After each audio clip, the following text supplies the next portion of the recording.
Hello friends, आज हम बात करेंगे इंपॉर्टेंट और यूजफुल टॉपिक के बारे में। आज हम बात करेंगे रेजिस्टेंट हाइपरटेंशन के क्या कारण होते हैं, यानी किसी पेशेंट में अगर ब्लड प्रेशर कंट्रोल नहीं हो पा रहा, बहुत ज़्यादा बीपी लेवल से 3 या 4 मेडिसिन की जरूरत पड़ रही है, वो भी हाई डोज में, तब जाके बीपी कंट्रोल हो रहा है। अगर किसी का ब्लड प्रेशर इस लेवल तक अगर जा रहा है तो इसके क्या कारण हो सकते हैं, और इस तरह के पेशेंट्स में ऑब्वियसली कारणों को समझना जरूरी है, क्योंकि अगर स्पेसिफिक कारणों को आप समझोगे तो निवारण करना या ट्रीटमेंट करना ईजी होता है। क्योंकि किसी भी बीमारी में सबसे पहला स्टेप होता है उसके कारण को समझना या उसकी कॉजेज को समझना, तभी हम ट्रीटमेंट में स्ट्रैटेजी में आगे बढ़ सकते हैं, ज़्यादा एक्यूरेट और अप्रोप्रिएट ट्रीटमेंट कर सकते हैं। टॉपिक पर जाने से पहले जो लोग मेरे चैनल पर नए हैं उन्हें रिक्वेस्ट करूँगा कि चैनल को सब्सक्राइब करें और वीडियोज़ को ज़्यादा से ज़्यादा लाइक और शेयर करें।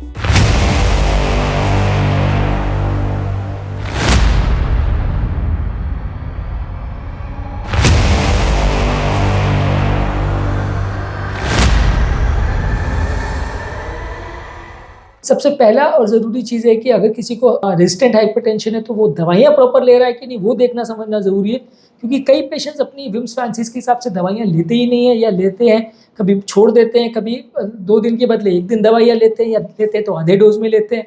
ये दवा सूट नहीं कर रही, ये दवा से रिएक्शन हो रहा है, इससे घबराहट हो रही है, तो अलग अलग दवाओं को अपने हिसाब से लोग एडजस्ट करते हैं, जो कि एक गलत ट्रेंड माना गया है।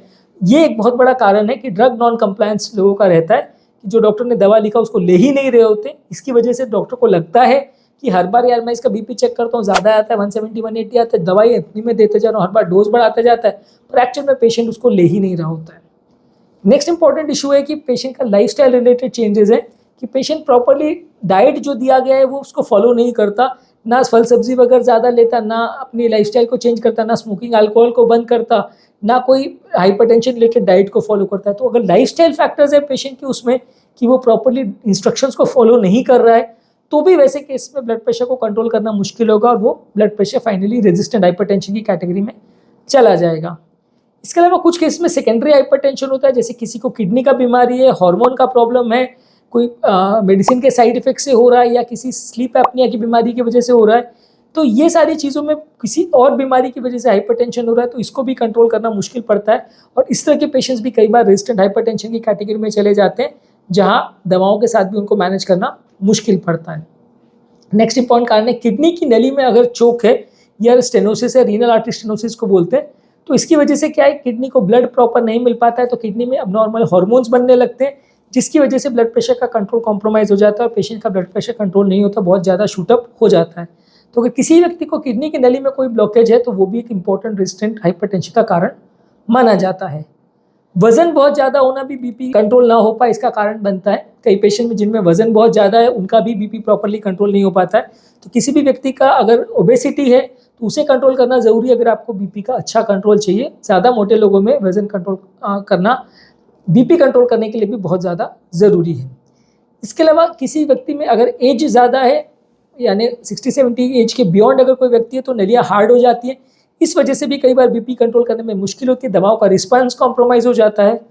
कुछ व्यक्तियों में जेनेटिक प्रॉब्लम्स होती है, कई लोग की फैमिली हिस्ट्री ऐसी होती है कि उनको ब्लड प्रेशर का हार्मोन्स वगैरह या बॉडी का कंट्रोल सिस्टम इतना कॉम्प्रोमाइज़ होता है कि उनका बीपी कुछ भी कर लो आप कंट्रोल नहीं होता। तो वैसे पेशेंट्स में भी ब्लड प्रेशर कंट्रोल करना बड़ा मुश्किल है, बड़ी टेढ़ी खीरे बहुत सारी दवाएँ लगती है। तो अगर किसी को फैमिली हिस्ट्री है तो वो भी एक इंपॉर्टेंट रिस्क फैक्टर बनता है, बीपी ना कंट्रोल हो पाए या रेजिस्टेंट हाइपरटेंशन हो इसके लिए। इसके अलावा सॉल्ट सेंसिटिविटी भी एक इंपॉर्टेंट फैक्टर है। कुछ पेशेंट्स में ऐसा होता है कि बॉडी सॉल्ट को इतनी सेंसिटिव होती है कि ज़रा भी ज़्यादा नमक खाए तो बीपी बहुत ज़्यादा शूटअप हो जाता है। तो अगर कोई पेशेंट सॉल्ट सेंसिटिव है तो उसका बीपी कंट्रोल करना मुश्किल पड़ता है। ये हाइपरटेंशन की एक सब कैटेगरी है, यानी 50-60% पेशेंट में ऐसा होता है कि नमक ज़्यादा लेने से बीपी ज़्यादा बढ़ जाता है, कम करने से ज़्यादा कम हो जाता है। तो ये वाले पेशेंट में भी कई बार अगर वो नमक का रिस्ट्रिक्शन नहीं करते हैं तो बीपी कंट्रोल करना मुश्किल पड़ता है। इसके अलावा कुछ मेडिकल रिलेटेड फैक्ट्स हो सकते हैं कि पेशेंट प्रॉपर मेडिसिन जो दिया जा रहा है वो डोज ही इतना कम है कि उसकी वजह से भी पेशेंट का रिस्पांस नहीं आ रहा है। पेशेंट को दे दी है 3-4 दवाई लेकिन थोड़े डोज में दी है, या दवाइयों में आपस में कोई इंट्रैक्शन हो रहा है, या दवाओं का आपस में ऑपोजिट एक्शन है कि एक दवा दूसरी के इफेक्ट को काउंटर कर रही है, रिएक्शन कर रही है एक तरह से आपस में, तो वो भी एक रिस्क फैक्टर हो सकता है जिसकी वजह से बीपी आपका कंट्रोल ना हो। इसके अलावा कुछ पेशेंट में बीपी का मेजरमेंट्स में प्रॉब्लम हो जाती है कि उनको व्हाइट कोट इफेक्ट होता है कि घर पर बीपी कुछ और ऑफिस में बीपी कुछ। आप ओपीडी में मेजर करते हैं तो बीपी नॉर्मल से ज़्यादा आता है सिर्फ घबराहट की वजह से। इसको व्हाइट कोट हाइपरटेंसिव इफेक्ट बोलते हैं। इसका बिल्कुल उल्टा होता है मास्ट हाइपरटेंशन। उसमें घर पे बीपी ज़्यादा और ऑफिस में बीपी कम। अब ये दोनों ही बीपी को ट्रीट करने में बड़ा मुश्किल क्रिएट करते हैं, क्योंकि क्लिनिक पे जब आप ज़्यादा बीपी देखते हैं तो आप ज़्यादा ट्रीट करते हो, पेशेंट दवा टॉलरेट नहीं करता है, उसको चक्कर कमजोरी होती है, तो फिर आपको डोज कम करना पड़ता है। वहीं पेशेंट को अगर मास्ट हाइपरटेंशन हो तो आपको लगता है कि यार घर पे बीपी आपको पता नहीं, आपने चेक नहीं करवाया, तो क्लिनिक पे बीपी हमेशा नॉर्मल आता है, तो आप दवाई नहीं देते पेशेंट को, घर पे बीपी ज़्यादा चलता रहता है। तो ये दोनों ही चीज़ों में एम्बुलेटरी ब्लड प्रेशर करके घर पर कितना बीपी आता है वो चेक करना ज़रूरी है, ताकि आप प्रॉपर्ली बीपी की दवाओं को मैनेज कर सको और डोजेज को एडजस्ट कर सको। इसके अलावा कुछ साइकोलॉजिकल फैक्टर्स भी रिस्पॉन्सिबल है। जो लोग बहुत ज़्यादा टेंशन और स्ट्रेस लेते हैं, बहुत ज़्यादा चीज़ों पर ध्यान नहीं देते, बहुत ज़्यादा इरिटेबल रहते हैं, चिड़चिड़े रहते हैं, उनका भी बीपी कंट्रोल करना मुश्किल होता है। उसमें भी कई बार रेजिस्टेंट हाइपरटेंशन मिलता है। कई बार ये कि पेशेंट को अगर बॉडी में हार्मोनल प्रॉब्लम्स है या रेनिन एंजियोटेंसिन सिस्टम जो ब्लड प्रेशर को कंट्रोल करता है वो ओवर एक्टिव है, तो उसकी वजह से भी कई बार कंट्रोल नहीं होता है। और कई बार ये सिस्टम अगर ओवर एक्टिव हो जाता है तो बाकी कितनी भी आप दवा देते रहो कंट्रोल नहीं होता। बहुत हाई डोज इस सिस्टम को कम करने वाली दवाई देनी पड़ती है, तो ही आपको थोड़ा बहुत रिजल्ट मिलता है। इसके अलावा हार्मोनल प्रॉब्लम्स में थायराइड भी अगर ज़्यादा हो तो भी रिस्पॉन्स नहीं मिलता। एक स्ट्रेस हार्मोन बनाने वाला है, कैटेकोलिन बनाने वाला ट्यूमर होता है, इसको फियोक्रोमोसाइटोमा बोलते हैं। ये भी कई बार रिस्पॉन्सिबल होता है, जो कि बहुत सडन अमाउंट में स्ट्रेस हार्मोन्स बनाता है, जिसकी वजह से बीपी बहुत शूट अप होता है और किसी दवा से कंट्रोल नहीं हो पाता है। इसके अलावा कुछ और हार्मोनल ट्यूमर्स भी बॉडी में रहते हैं, जिसकी वजह से भी कई बार ब्लड प्रेशर कंट्रोल ना हो, ऐसा हो सकता है। लंबे समय तक अगर किसी को किडनी का प्रॉब्लम है और किडनी में पैरेन्काइमा का डिजीज है, क्रिएटिनिन वैल्यूज ज़्यादा है, तो वैसे लोगों में बीपी कंट्रोल नहीं होता है। रियल लाइफ सिनेरियो में किडनी का प्रॉब्लम बहुत इंपॉर्टेंट फैक्टर माना जाता है, क्योंकि बहुत सारे पेशेंट जिसमें एक्चुअली बीपी कंट्रोल नहीं होता, आप उनका देखोगे तो क्रिएटिनिन उनका ज़्यादा ही मिलता है। हालांकि इसका उल्टा भी सच है कि बहुत हाई बीपी की वजह से भी किडनी डैमेज होता है, पर ये कई बार बता करना मुश्किल होता है कि किडनी पहले डैमेज हुई इसलिए बीपी बढ़ा या बीपी बढ़ा इसलिए किडनी डैमेज हुआ। तो कई बार दोनों के हिसाब से ट्रीटमेंट करना पड़ता है। दूसरा सबसे बड़ा प्रॉब्लम यह है कि किडनी के डैमेज वाले पेशेंट में कई बार दवाओं का डोजेज को भी एडजस्ट करना बड़ा मुश्किल होता है, क्योंकि कुछ स्पेसिफिक बीपी वाली मेडिसिन जो है वो किडनी के पेशेंट में मना होती है। तो वैसे पेशेंट में भी कई बार बीपी का कंट्रोल बड़ा मुश्किल हो जाता है। तो किडनी वाले पेशेंट्स भी एक बड़ा इंपॉर्टेंट प्रॉब्लम है, जिसमें बीपी कंट्रोल करना मुश्किल पड़ता है। इसके अलावा ओबेसिटी रिलेटेड हार्मोनल चेंजेस भी कई बार होते हैं। ओबेसिटी में भी कुछ सिंपैथेटिक सिस्टम का ओवरड्राइव होता है, जिसकी वजह से भी बीपी कंट्रोल नहीं होता, मैनेज करना मुश्किल होता है।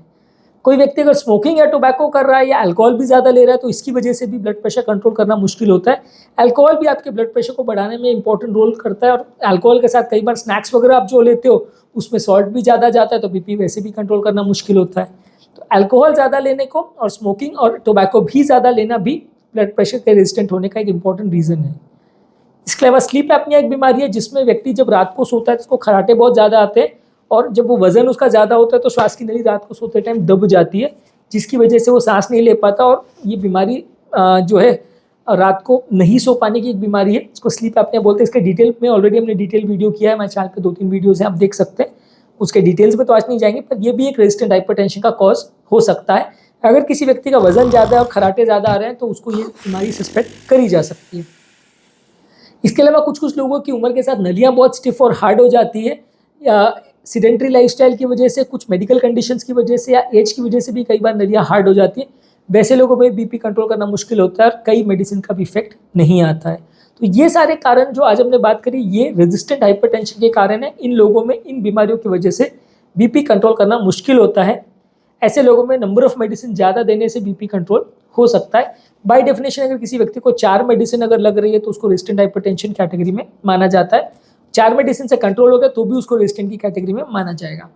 तो आज के टॉपिक में हमने बात करी रेजिस्टेंट हाइपरटेंशन के कॉजेस के बारे में। इन कारणों को अगर हम ढूंढ पाएंगे तो बीमारी को ट्रीट करना ज़्यादा ईजी होगा। सिर्फ बीपी की दवा को देने से सिर्फ बीपी कंट्रोल हो जाएगा ऐसा ज़रूरी नहीं है। सारे चीज़ों को जब हम साथ में ट्रीट करेंगे तो रिजल्ट ज़्यादा अच्छे मिलेंगे। टॉपिक एंड करने से पहले जो लोग हमारे चैनल पे नए हैं उन्हें रिक्वेस्ट करूँगा कि चैनल को सब्सक्राइब करके हमें इंस्पायर और मोटिवेट करें। और जो लोग हमारे चैनल पे हाइपरटेंशन रिलेटेड वीडियोस देखना चाहते हैं, हाइपरटेंशन से रिलेटेड इश्यूज़ पर देखना चाहते हैं वीडियोस, तो हाइपरटेंशन का पूरा प्लेलिस्ट है हमारे चैनल पे। इंपॉर्टेंट वीडियोस और प्लेलिस्ट का लिंक मैं कमेंट सेक्शन और डिस्क्रिप्शन बॉक्स में छोड़ दे रहा हूँ, आप उसे चेकआउट करिए तो आपको काफ़ी कुछ नया देखने को मिलेगा।